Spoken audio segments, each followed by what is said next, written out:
அமலாக்கத்துறை அதிகாரி அங்கித் திவாரியின் ஜாமீன் மனுவை மீண்டும் தள்ளுபடி செய்திருக்கிறது சென்னை உயர்நீதிமன்ற மதுரை கிளை. அதனை முக்கிய செய்தியாக நாம் பார்க்கிறோம். ஏற்கனவே அவர் ஜாமீன் மனுவை சென்னை உயர்நீதிமன்ற மதுரை கிளை தள்ளுபடி செய்திருந்த நிலையில் மீண்டும் அவருடைய மனு தள்ளுபடி செய்யப்பட்டிருக்கிறது. அதனை முக்கிய செய்தியாக பார்க்கிறோம். கூடுதல் விவரங்களை நம்முடைய செய்தியாளர் கருணாகரனிடம் கேட்கலாம். கருணாகரன், இந்த முறை என்ன காரணம் சொல்லி மனு தள்ளுபடி செய்யப்பட்டிருக்கிறது? அபிநயா, அதாவது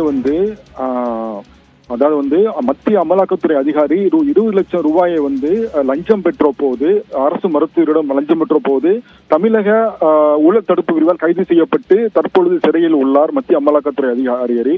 இந்த நிலையில் சிறையில் உள்ள மத்திய அமலாக்கத்துறை அதிகாரி தனக்கு அவர் திண்டுக்கல் நீதிமன்றத்தில் ஜாமீன் கோரி மனு தாக்கல் செய்திருந்தார். அந்த மனு தள்ளுபடி செய்யப்பட்டது. அந்த மனுவை மறு ஆய்வு செய்து அந்த நீதிபதி உத்தரவை ரத்து செய்து தனக்கு ஜாமீன் வழங்க வேண்டும் என்று மனு தாக்கல் செய்திருந்தார். இந்த மனு நீதிபதி தண்டபாணி முன்பு இன்று விசாரணைக்கு வந்தது.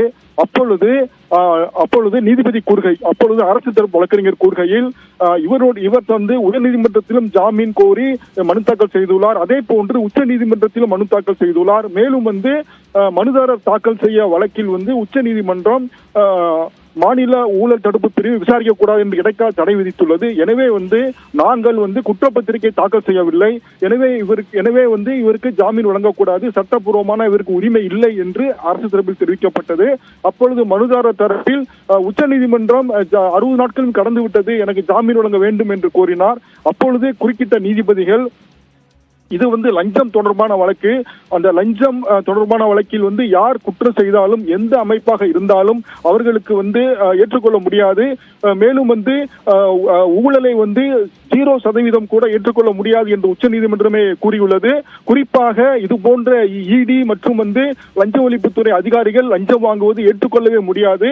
எனவே மனுதாரர் உச்ச நீதிமன்றத்தில் மனு தாக்கல் செய்து நிலுவையில் இருப்பதால் இந்த மனுவை நாங்கள் தள்ளுபடி செய்கிறோம். மனுதாரர் உச்ச நீதிமன்றத்தை நாடி உரிய நிவாரணம் பெற்றுக் கொள்ளலாம் என்று கூறி மனுவை தள்ளுபடி செய்து உத்தரவிட்டனர். அபிநயா, விரிவான விவரங்களுக்கு நன்றி கருணாகரன்.